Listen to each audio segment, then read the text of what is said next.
All right, I think we more or less have everyone back. So welcome, everyone. It's great to see some familiar faces and a few new ones.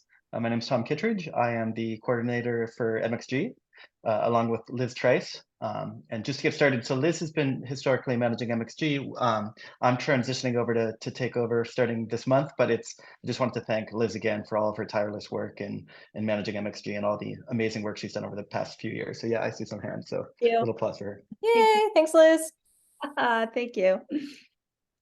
So just to start with a little bit of a preamble, MxG, for those who aren't aware, is a statewide network of organizations and individuals that support entrepreneurs and innovators to scale in Maine and beyond. We believe that a vibrant, inclusive innovation and entrepreneurial ecosystem will result in a more abundant, equitable, and sustainable economy and make Maine a great place to live, work, and play. We work together to share expertise, seek best practices, and to address system gaps. We promote the successes of Maine startups and entrepreneur support organizations, ESOs, and collaborate to attract talent and inspire innovation. So before we kick off with the agenda, anybody who's new to MxG or hasn't been here, in a year or so, if they want to just raise their hand and make a quick introduction. We won't do everyone, but just folks who might be new to the group, just take a moment to introduce yourself. Go ahead, Ellen. I see your hand. Sure. Hi, my name's Ellen Mailing. I'm working with the Department of Economic and Community Development, DECD, on a new pilot domestic trade program, and I think I've got a few minutes to share about that shortly. Great. Thanks, Ellen. Yep. Go ahead, Evan. Hello, everybody. Evan Ryan from a company called Croft. I'm also presenting in a little bit, but this is my first meeting as well, so excited to be here. Great. Thanks, Evan. And then Eric, go ahead. I'll repeat what others have said. I'll be chatting a bit later, but I'm Eric Howard. I'm the new executive director of the E2 Tech Council, take over from Marty Groman. Excellent. And then Tara. Hi, I'm Tara Dunham. I'm filling in for those of you who know Anna Ackerman when she's on maternity leave at the Rue Institute for entrepreneurship education. Great, welcome. Andy, I'm looking to see if I see any other hands. Is that everyone? Great. All right, well, the first item on the agenda is actually for me to talk a little more. So we're going to kick off just with a little update from MTI. And luckily, the update is fairly short today. I just have one item that I wanted to share with folks, which is that MTI is launching a program in collaboration with the Governor's Energy Office and the Maine Department of Economic and Community Development that we're calling EGUP, E-G-U-P, which stands for the Electric Grid Upgrade Program. And this is a program to fund Maine businesses that are looking to build out their electric grid infrastructure. So they should be at least in the permitting process, just because this is ARPA funding and we need to get it out the door by 2026. But EGUP is expected to award approximately $6.5 million in funding for high-scoring applicants to utilize in 2024 and beyond. It's a competitive application process that requires matching co-investments on behalf of applicants. So I will post a link to that in the notes and also in the chat so folks can read more on MTI's website, which goes into a lot more detail. But that's the only MTI update today. So I'm going to turn it over to Ellen to share the DCD side of things.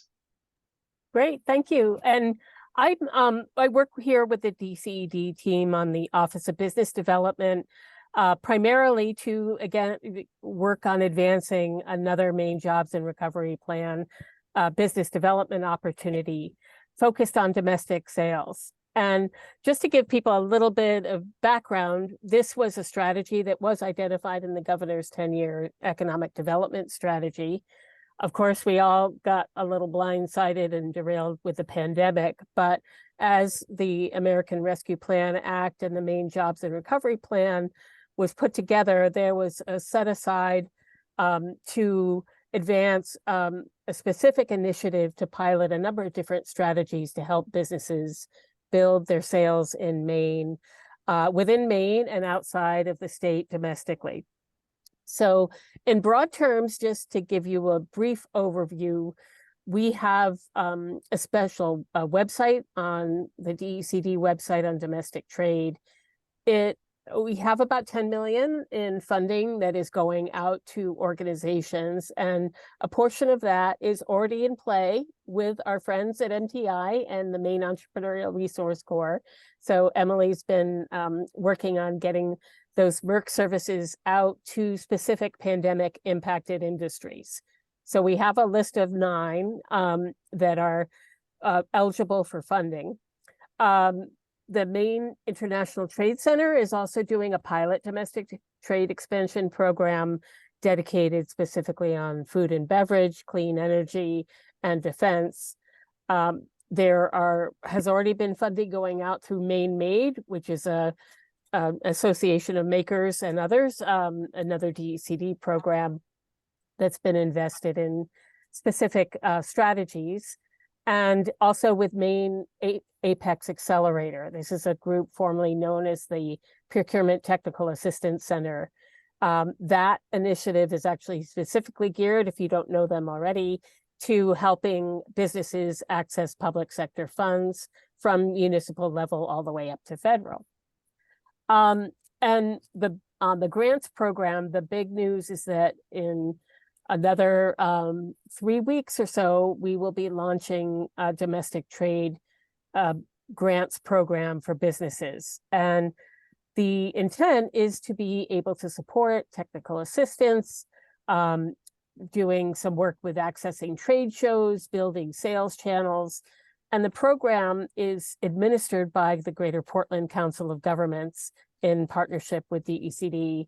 And so we'll be having some more information about that. And just a note that if folks want to email me directly, we did do a technical assistance session, very short overview of the program with statewide providers. So if an amplifiers, organizations that have relationships in the business community and want to potentially share the information as the program becomes available. So please reach out to me if you'd like, and I can make sure you get a link to that recording and a copy of any frequently asked questions.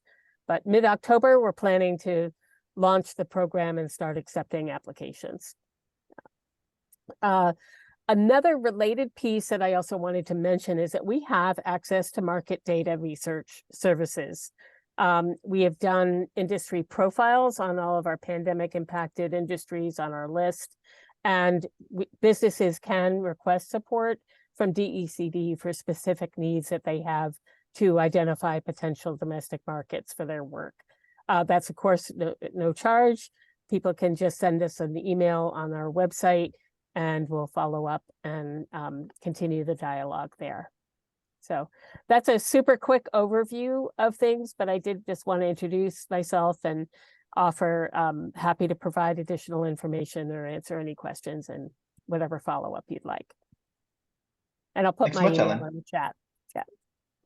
Great. And it looks like we're a couple of minutes ahead of schedule. So if anybody does have a follow-up question, we probably have time for maybe one question if anybody has one. Scanning. Don't see any hands. Okay, great. Well, in that case, we'll move on to our first presenter, who is Evan Ryan, presenting on Croft. And Evan, I made you a co-host, so I believe you should be able to share, but let me know if you have any issues. Excellent, thanks. Let me just get that all set up here.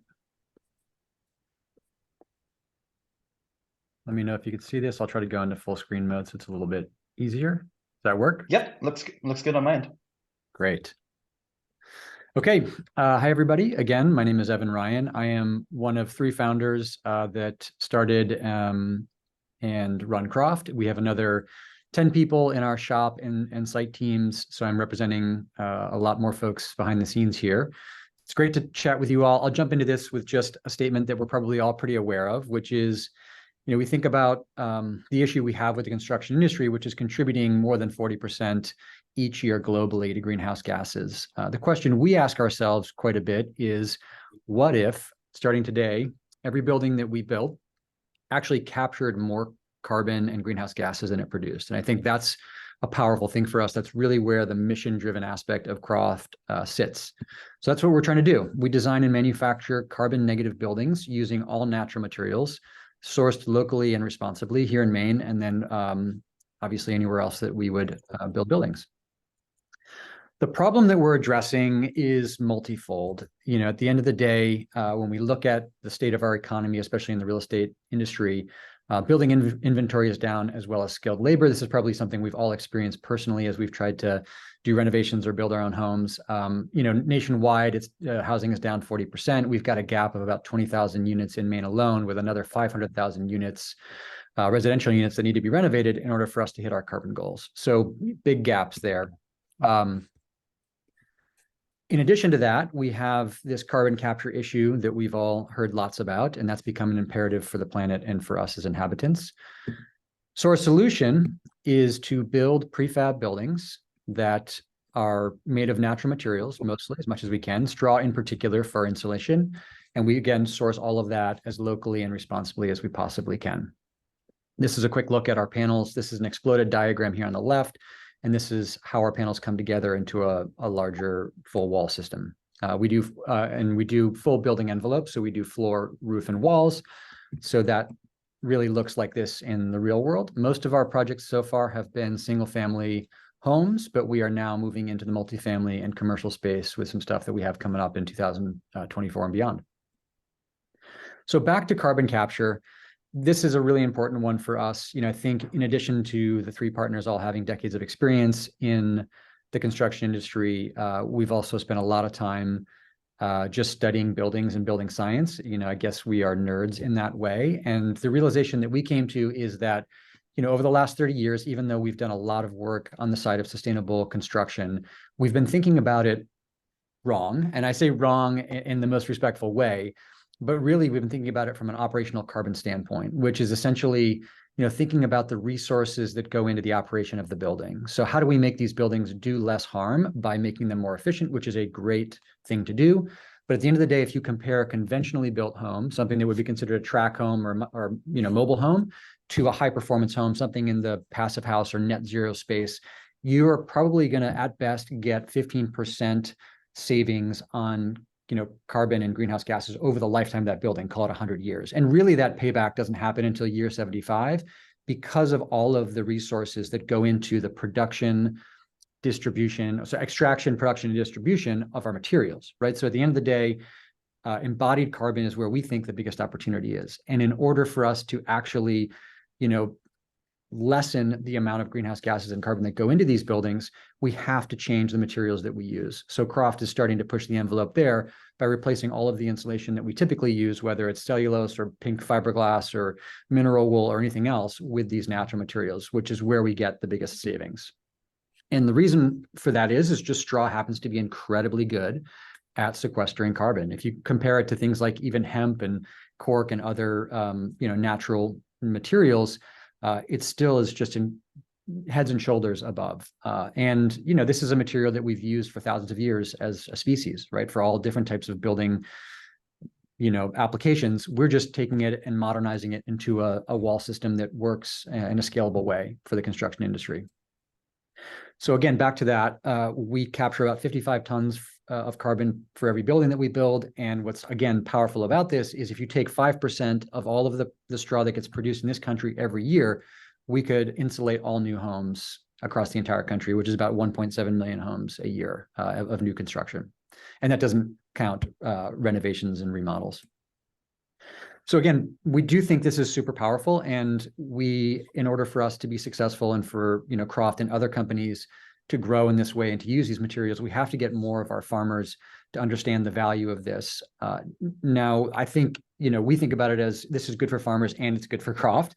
Good for farmers in that growing these cover crops and grasses is really good for the soil. And, if you think about regenerative agriculture, this is a big part of it, is growing healthy soil. And our mission here is to educate more farmers on the value of doing that so that, that's good for their soil, it's good for the food systems, and we can keep that moving. So just to finish up here, last two slides, big opportunity. Prefab is, growing in a huge North American construction market. And so we think there's a lot of opportunity there. We started in 21 with 3 pilot projects. We doubled that last year, and we're on track to double that again coming into this new year. So that's it. We're not just trying to make better buildings, we're trying to improve the planet. And thanks for listening. Happy to answer any questions you might have. Great. Yeah. So we have about 5 minutes for questions. So let me just set my timer. And then I guess I'll kick us off while folks might be thinking of some questions of their own, which is I'm just curious, speaking to this group, what are your kind of greatest needs right now as a business, and where do you see yourself going over the next couple of years? Yeah, so we just moved into a new factory space. We've got 15,000 square feet up in Rockland. So we are working with Maine MEP to really further operationalize the system. We have, just in terms of layout and process, we're continuing to improve.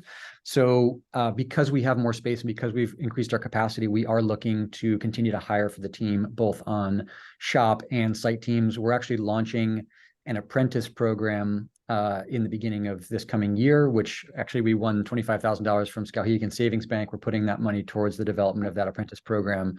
But we do need more partnerships with trade schools and other places that we can source apprentices from. So please, spread the word.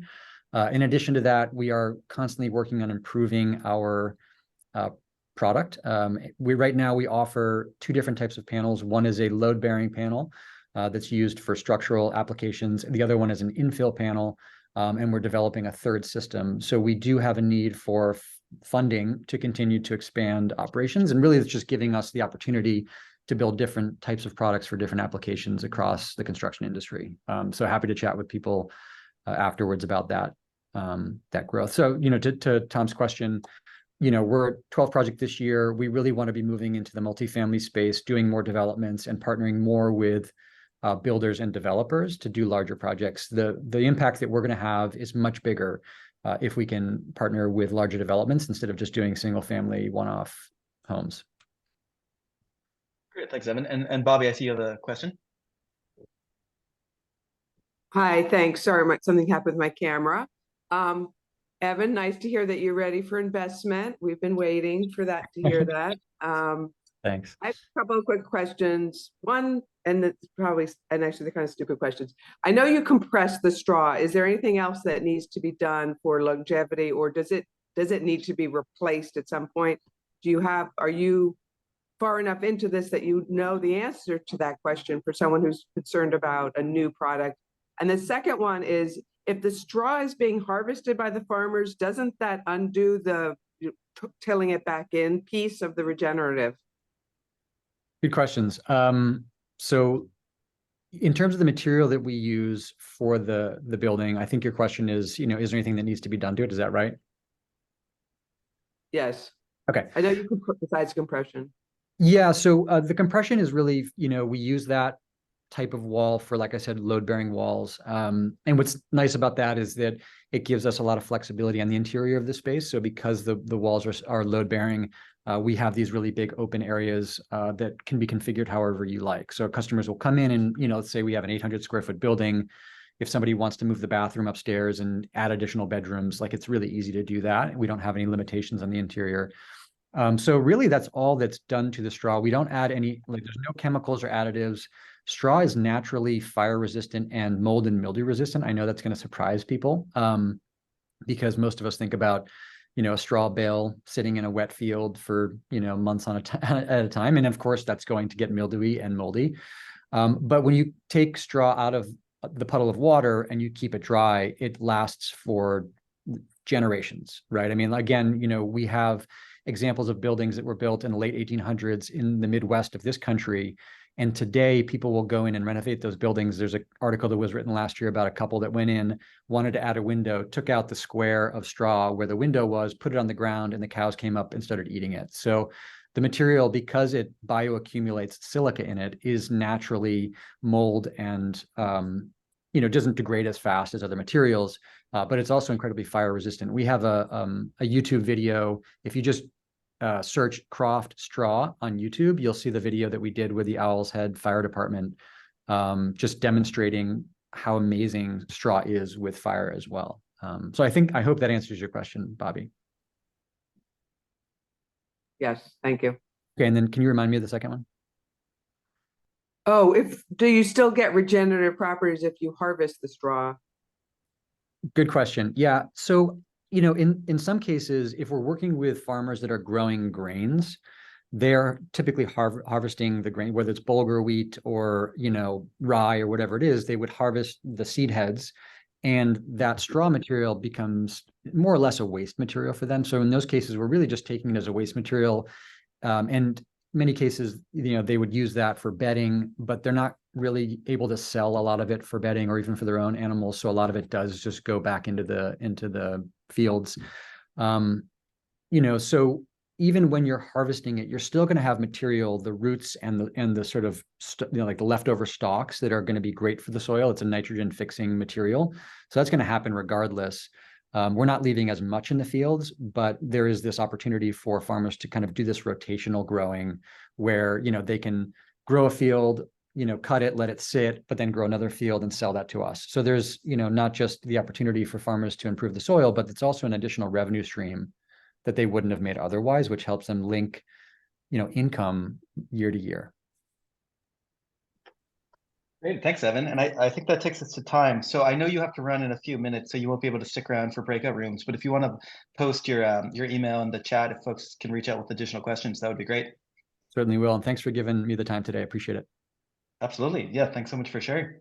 Yeah. All right. I believe next up is Katie from Viable Gear. Yeah, thanks. Let me pull up my deck. All right. Everybody seeing that? Yes. Cool. All right. So Viable Gear, or my name's Katie Weiler. I'm the founder of Viable Gear, and we are based in Portland. We are an early stage mission-driven startup that is seeking to reduce plastics from our ocean by using seaweed. So many of you have probably heard about ghost gear. It's the plastic pollution from our fishing and aquaculture industries that ends up in the ocean. All plastic that ends up in the water breaks down because of the ocean environment and UV light into microplastics, and microplastics then get into our food system and can cause harmful health effects to us, but also to other marine species that are ingesting these or getting tangled in the larger pieces. So we're really seeking to have a piece of gear or piece of rope that biodegrades within a span of time and is also not toxic to ingest. So when it does break down, I'm losing my light in here. When it does break down, it then is totally fine to eat, and we're using all food grade ingredients at this time. So just a little kind of fun snapshot into the microplastics in the food that we eat, which is not fun to think about and we don't love to promote, but just food for thought. And I eat tons of shellfish still, but you just have to know that there's definitely plastics in our food system at this point. So we're using seaweed. This is actually, both of these bracelets are made out of our material. So that's kind of the prototype, is a twine that would replace a nylon twine right now. We are starting in the seaweed seeding twine is what it's called. They start in hatcheries and then go out over long lines. It's called kelp seeding twine right there on this slide. And then we're hoping to kind of spin that up into a bait bag. So then bait bags for the lobster and crab industry will also be biodegradable after a span of time, but will have the characteristics and work the same as current bait bags are working. So we're really working on scaling and pricing at this point. We are definitely still looking for funding. We have a big NOAA SBIR. There's a quick little snapshot into the markets. So pretty good market reach around here. But yeah, we have some good funding at this point, but we're always looking for more, especially in the non-dilutive space. But we have this prototype and we need some equipment to see if we can scale it. And we're really working with a great team of people around Maine, a great set of advisors, and wonderful material scientist Colin Hepburn, who works at Everything Seaweed and is a co-founder of Everything Seaweed. So hopefully I got that in enough time, but Yeah, more than enough time. You did a great job on that. Let me just set a new timer, and I see Bobby's already. Oh, that's a thumbs up. Here, I can take this down. So I'm curious, while we start and folks can raise hands if they have questions, what are kind of the key technical challenges that you have to surmount to make this kind of viable?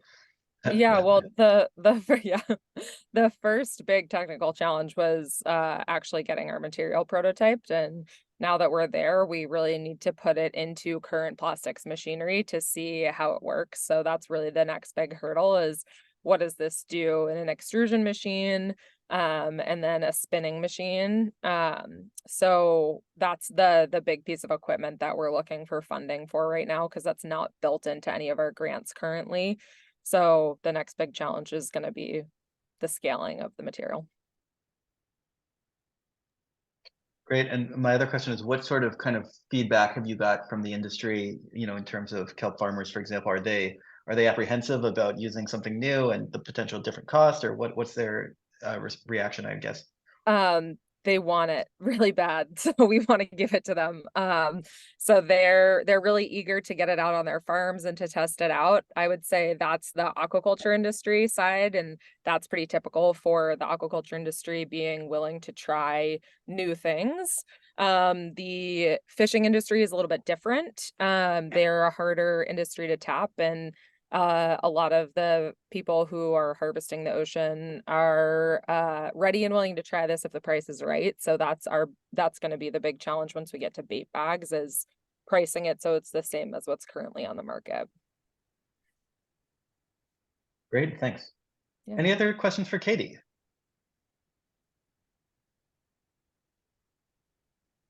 Around, see if I see any hands. All right. Well, Katie, thank you so much for coming and sharing. And it was great to have your presentation. Thank you. All right. Well, next up on the agenda is Eric Howard from E2 Tech. Welcome, Eric. Thank you so very much for letting me join you today. I have a little slideshow as well, which I hope you can see. This is actually something I put together. It's the first time I'm showing it to anyone. So you're my trial run, because we didn't have an annual report. I started a couple of weeks ago as the new executive director of the Tech Council. As many of you probably know, my predecessor, Marty Grumman.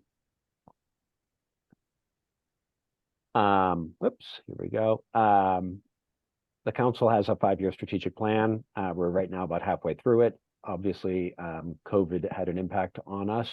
The plan was adopted just before the epidemic hit. We did a lot online, and now we're back to doing things in person again. We've got lots of sponsors and participants in our programming. Typically, we have 1,700 to 2,000 people a year registering, which is amazing and great. We're co-branding activities and programs with a whole bunch of organizations, nonprofit as well as governmental. You see some of the names there. We also have a couple of entities that are contributing funds at significant portions, Burns Teacher, Burns McConnell, and some others. We've got income. It goes up and down. We have expenses. Here's a little pie chart. Part of it goes to staff, some of it's office expenses. We have expenses, obviously, with events and research, and then other.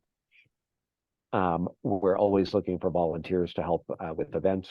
We had a program a couple of days ago in Augusta on the power referendum with 100+ people.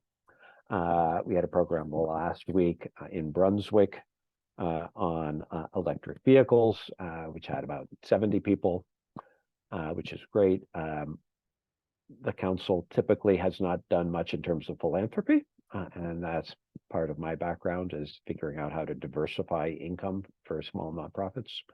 And so we may do a campaign asking companies and individuals to give philanthropic contributions.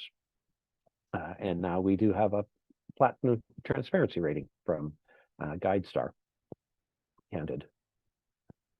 And I will stop my screen share there. The other thing that I am particularly interested in right now is thinking about how we can do a better job serving the community, who are people or places we've accidentally overlooked, and also ones that others are also overlooking. So doing some gap analysis. So I did a quick study of, okay, where have we done programs in the last 18 months? Well, we did 20 in Portland, 8 in Augusta, 5 in Brunswick, and 1 in Lewiston, 1 in Biddeford, and 2 in Orono. None in Farmington, none in Rockland, none in Aroostook County, and 29 online. So obviously people all over the state can participate in our online programs, but it might be nice if we could actually have some in-person gatherings in, say, Farmington, or some other parts of the state. So that's one of the things I'm looking at, because there are entrepreneurs and executives and students all over the state that are interested in careers in the environmental and energy sector, or interested in connections that can help grow their existing businesses. Excellent. So Thanks, that's Eric. 5 minutes. I'm gonna set the timer for the. Any questions for Eric? And I'll kick us off. Just 2 on mine. One is, are there any particular programs you're particularly excited about that you want to just share, to highlight that particularly excite you? And then also, I'm just curious a little bit about your background and what brought you to E2 Tech. Particular programs that I'm excited about. Again, my background is climate change, climate research. I was in Rio in 1992 when the climate convention was signed. And so my career has been sort of in and out of the climate and sustainability space for 30 years.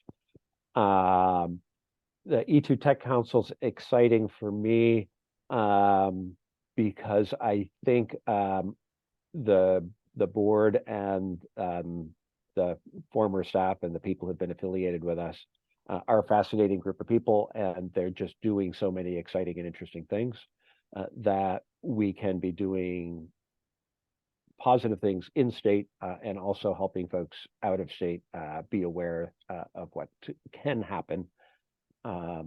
One of the things I learned in graduate school was thinking about the 50 states as 50 different places where people can try things out. And when one state is successful, we can share it domestically. And because I've spent a number of years in Europe, and I'm a first-generation American since my mother immigrated from Europe to here, I also am aware, perhaps more than others, about interesting things happening in other parts of the world. I feel too many Americans have the impression that we have all the good ideas and everyone else in the world should follow us. And we don't spend enough time recognizing that people in other parts of the world have great ideas, and sometimes it maybe makes sense for us to follow their lead.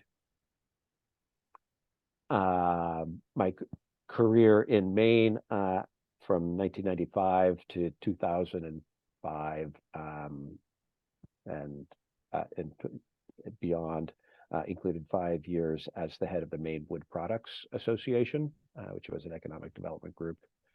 I also, when I was living in South Portland, organized international science conferences all over the world for Fulbright scholars and other researchers. For a short time, I was a consultant with the Maine Center for Innovation and Biotechnology. I served on one of the MTI advisory boards, served on a Department of Conservation advisory board dealing with the 500,000 acres of public lands.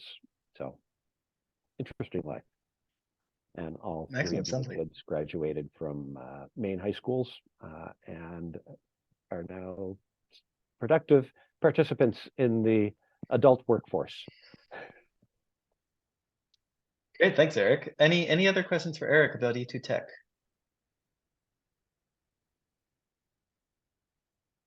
Okay, well, thanks so much, Eric. And that's great. If you want to put your info in the chat, and then if you want to stick around till after the meeting, we often do breakout rooms, so you're welcome to kind of hop into one, and if folks want to chat more, they can join the breakout room. So our next speaker is Emily Braley, who's the coordinator of the Maine Entrepreneurial Resource Corps. And Emily, you're ready to go. Awesome, great. Let me just share my screen here with you all. Okay. Can everyone see this okay? Yes. Awesome. Fantastic. Well, great. Thank you so much, Tom, for the opportunity to present again. I think my last presentation at MxG was about a year ago, and a lot has changed since then. So I'm excited to bring work again to MxG and discuss it with you all. Merck is designed to address two common problems small businesses face when attempting to work with a technical consultant. One of those issues being where to find the consultant, and then the other issue actually paying for the consulting project. So Merck helps overcome these two challenges by one, utilizing our database of vetted consultants to connect eligible businesses with these vetted consultants, and two, by paying for 50% of a project cost up to $15,000 for approved projects. An ideal Merck project is a short-term, high-impact project that lasts no longer than 3 months. We also expect projects to have very clear project activities, deliverables, and milestones. Merck projects are also intended to help businesses increase the sale of their good or service domestically within the United States. As Ellen mentioned at the beginning of the presentation, the Merck program is funded by the Domestic Trade Program. So our objectives with Merck projects are identical to the objectives of the Domestic Trade Program, which is to help businesses increase their sales in the United States, which does include Maine. And this can be directly through sales and marketing, but also indirectly through technical assistance to help businesses build capacity or execute their sales plans more efficiently. And to give you an idea of the size of a Merck project, projects cannot exceed $30,000 as MTI will only contribute up to $15,000 on a one-to-one matching basis. But a company can use this $15,000 throughout numerous projects. A company could have 3 $10,000 projects that we'd pay for half of, or 10 $3,000 projects, which we'd pay for 1,500 of.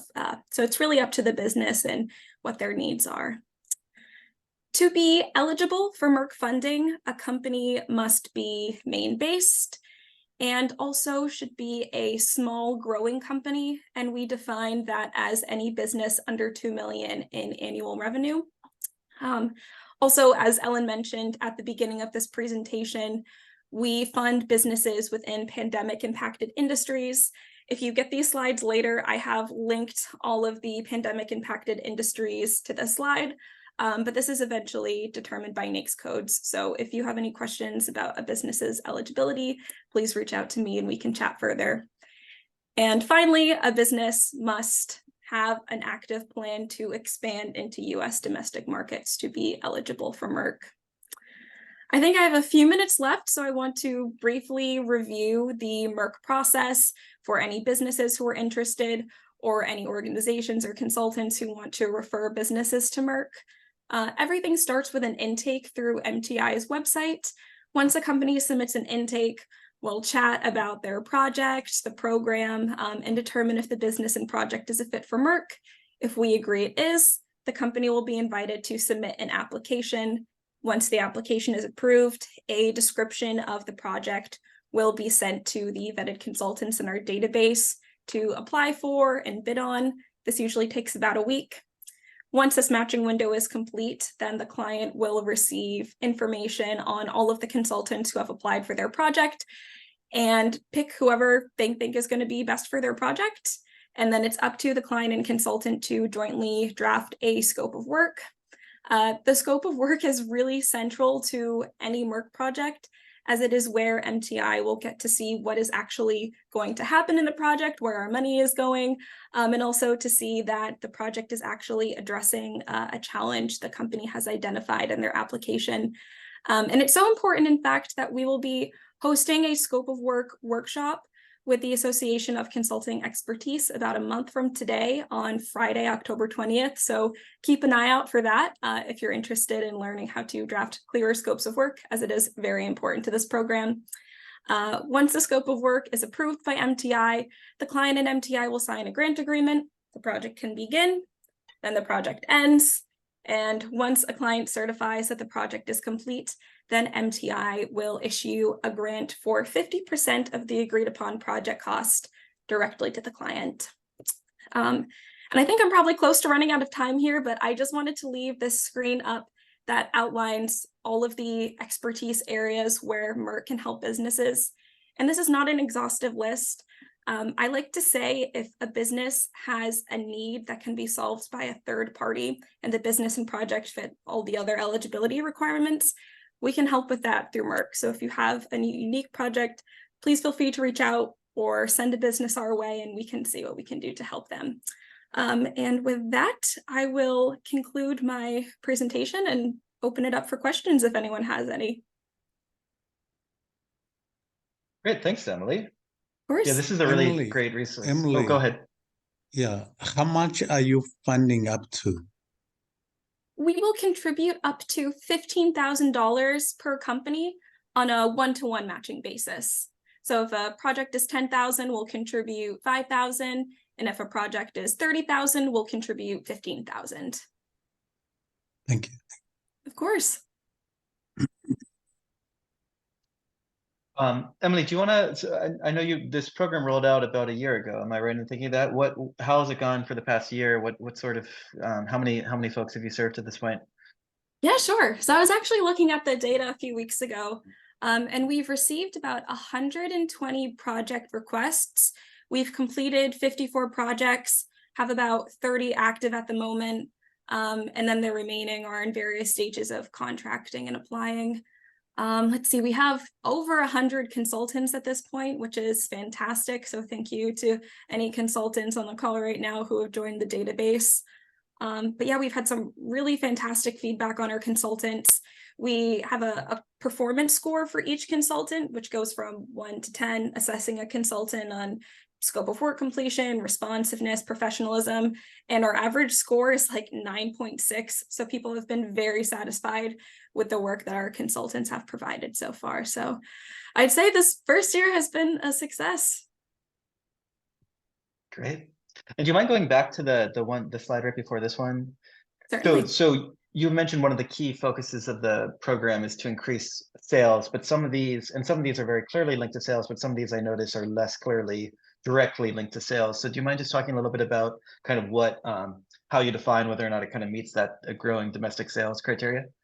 Yeah, certainly. So in the application, the core question we ask companies to review is how this project will help them increase the sale of their good or service domestically in the United States, as we are currently funded by the Domestic Trade Program.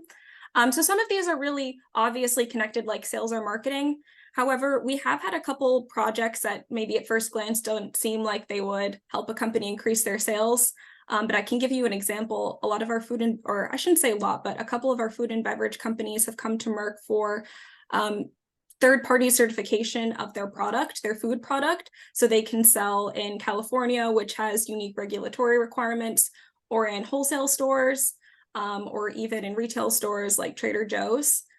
So these projects, we ask the client to, either give a direct explanation as to why this will help them increase sales, or sort of walk us through their general sales plan and say, this is how this MERC project fits into our sales plan and will help us increase the sale of goods and services. Does that answer your question, Tom? It does, yeah. I think that was a very helpful overview. Of course. Any other questions for Emily about the MERC program? I see Scott. Yeah, Scott, did you have a hand up? Yeah, this is so great. This is a great to see the breadth of things that that can help with. One thing we hear a lot is around energy costs in Maine. Are there consultants in your network available to help companies navigate their energy costs, whether sort of access incentive programs or sort of explore things like building renewable power generation locally or stuff like that? Sure, great question, Scott. So I would say at the moment, I can't think of anyone off the top of my head in the database who could help with that, although I could be missing someone. But again, if a company has this need and they can justify how it will help them increase the sale of their goods and services domestically in the United States, they could potentially bring a consultant to the database who we can then vet and they can work with on this particular project. Does that answer your question? Awesome. Yeah, that seems like a good point, which is that it's possible for a company who has a need that's linked to hiring a consultant to increase sales might find an eligible consultant and then come to you in conjunction with the consultant to receive this funding. Precisely. Yes, that's certainly possible. And I'm willing to work with businesses to find a solution that works for them. Great. Any other questions for Emily? I didn't, could I just pop in for a moment here too? Yeah. So DECD did a baseline domestic trade study to identify needs of businesses around the state and what kind of services they required. And I think there was, and we continue to see, a real need for regulatory, legal, specialized technical assistance. And even, speaking to Scott's point on energy efficiency and other, elements like engineering, manufacturing setup, even thinking about scheduling of workers and shift sorts of things can really create a lot of efficiencies for businesses that can generate a greater case for investing in more sales and marketing activities from those other cost savings. So there's, I think, a really incredible opportunity to see how these specialized services are developed with specific needs and helping businesses grow. So we're excited to have the partnership moving forward. And thank you, Ellen. Great. Great. Well, Awesome. we thanks so much, Emily. That's great. And if you want to pop your info in the chat, or maybe you already have, that would be wonderful. I'm sure some folks might have interest. Sure, happy to. Thank you for your time, everyone.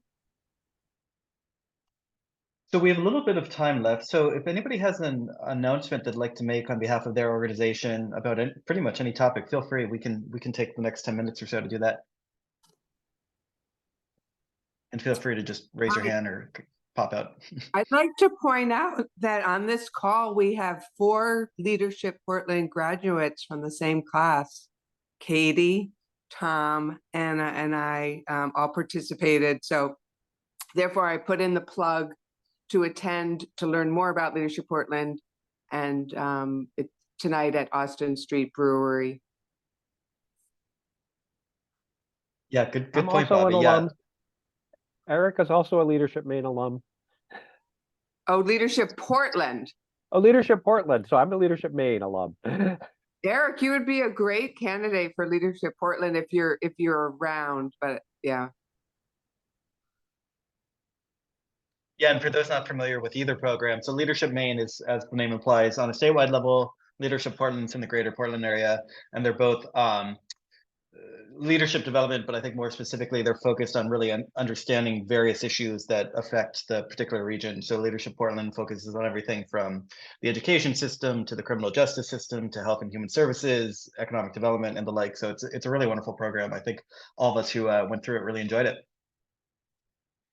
Any other announcements for the group? Yeah, go ahead, Sarah. Thank you. I'd just like to let everybody know that the Rue Institute has 2 START summits coming up for the community to be involved in. Next weekend, we have one on healthcare innovation. Aging in place is the specific challenge. And then in October, we have one on workplace innovation. And I will put both of the links to those programs in the chat. Great, thank you.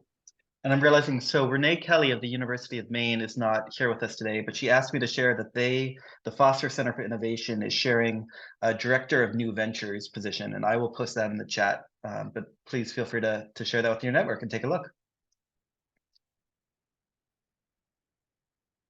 Okay, great. Well, I think that will conclude us today. If folks want to stick around and hop into breakout rooms to continue networking, feel free. you know, especially Emily or Eric, if you guys want to hop into a breakout room and folks can join you to speak, that's a great opportunity for folks to ask more questions. And otherwise, I hope everyone enjoys the rest of their day. Thanks all.